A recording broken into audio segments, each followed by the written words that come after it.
Hey guys, welcome back here to the channel. Sorry I haven't posted in a while. I really only like to post stuff that brings people value. I'm not one of these YouTube type personalities that post every day or two. I just don't see a need for that. But I'm coming to you guys today to make a video on the good, the bad, and the ugly of the Ram EcoDiesel. So as you know, on my channel, I have a lot of videos on different upgrades, different things that I've done to my Ram EcoDiesel. It was a 2015, and I say was because it is no longer with me. So I wanted to kind of get into some of the stuff about the truck. If other people have an EcoDiesel, then this might be a good resource for them. Stuff that they kind of know what to expect, what to maybe look forward to, maybe not look forward to. So let's get into it. The good. This was my daily driver.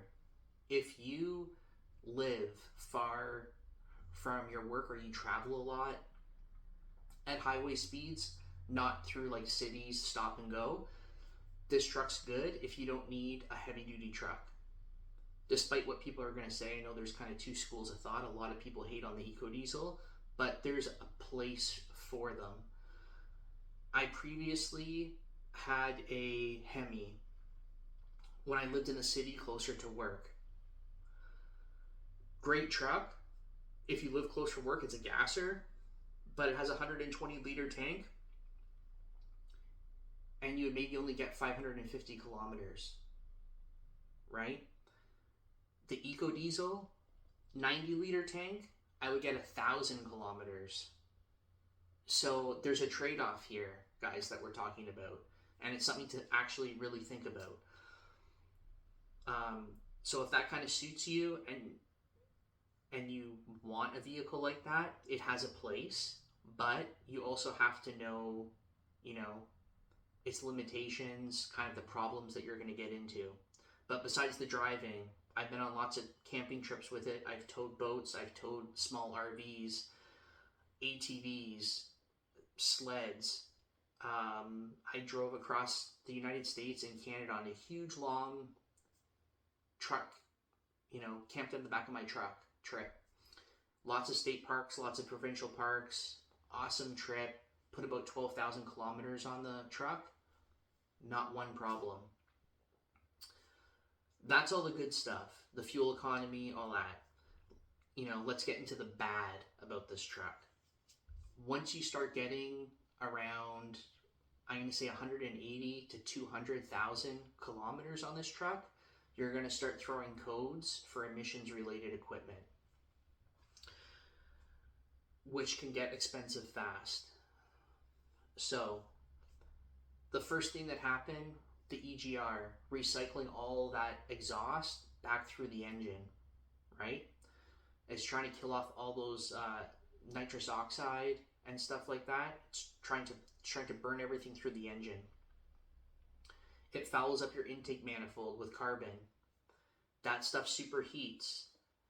The intake manifold is made of plastic. The whole thing melts, okay? When that happens, all the smoke comes through your dash and through your vents, which happened to me, okay? It's an expensive repair. It's about $3,000, okay? If you get, that happened during COVID. The price of everything was crazy. It was not a good time to have that repair on that vehicle. Anyways, I got through it, had to order the parts because Mopar was out of stock of all this stuff. There was supply chain issues and all that crap that was going on during the COVID era. Truck got fixed. They wanted to replace my EGR. I was like, no, because the first thing I'm doing once I get it back is I'm driving it to get a full stage 2 delete, which is what I did. So a full stage 2 delete on that cost me about $2,000. Did a full stage 2 delete, straight pipe right back from the turbo, reprogrammed the truck. I did not have one problem with that truck from that point on until maybe I got into like the 300s. So for a good chunk of time. The next major thing that happened was I blew a coolant line that was going to my turbo. For whatever reason, Ram puts these turbos and these EcoDiesels in the most stupid spot. On the backside of the engine, between the engine and the firewall. Ridiculous. I have no idea, why they would even put it there. But regardless, to do that repair, you need to lift the cab off the chassis, separate the two, unplug everything, disconnect the steering column, the steering line, to get to that. Okay? The parts, dirt cheap. The repair to disconnect everything and put everything back together, it takes like a day to lift everything off and put back everything. And then once you get in there and do the repair, at 300,000, what kind of conditions your turbo in, right? So my turbo was leaking some oil. I might have maybe had another 30,000 kilometers to go before I had to replace the turbo on it. So I ended up replacing the turbo at the same time, okay? Which added like $2,000 to the bill. Turbos aren't cheap, as you guys know. So you're talking about like another $5,000 bill for that. All right, that's fine. Did that. So moving forward from that, it's just regular repairs. You do your oil changes, your fuel filters, you look after your brakes. Other than those kind of major things, those major repairs, the truck's great.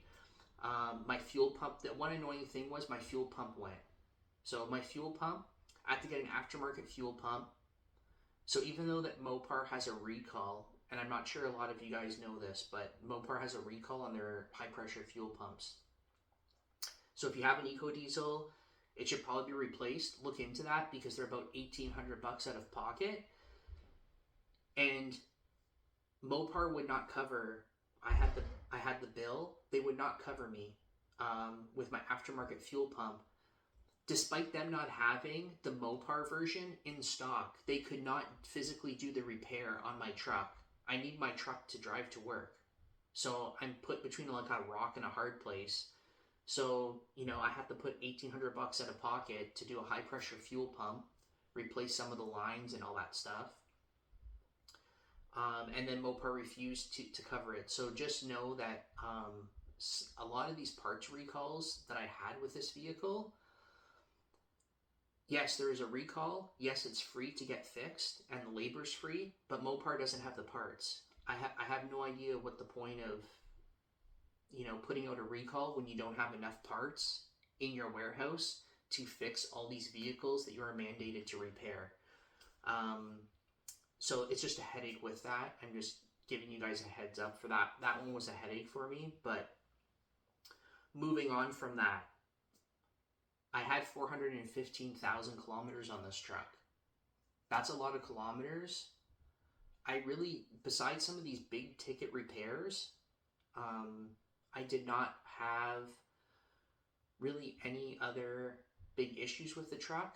As long as you do your regular maintenance and stuff, the truck does run great. It's just some of these repairs with this emissions related stuff, was the majority of my expense. Coolant lines are going to blow. I get that.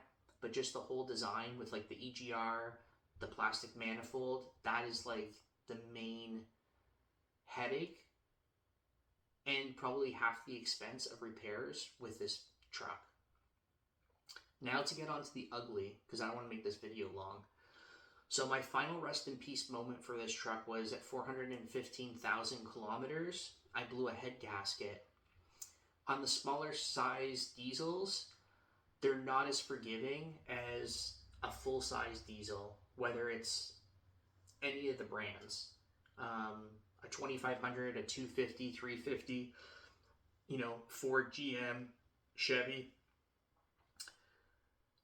If you blow a head gasket on some of those bigger engines, you can usually still run them a bit before any type of catastrophic failure.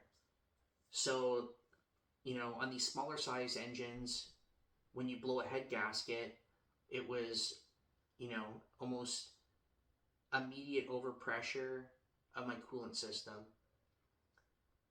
Blew a hole in my rad, truck overheated, brought it into the shop, did an assessment on everything, kind of how much it was going to be to do the upper end of the engine, which is pricey.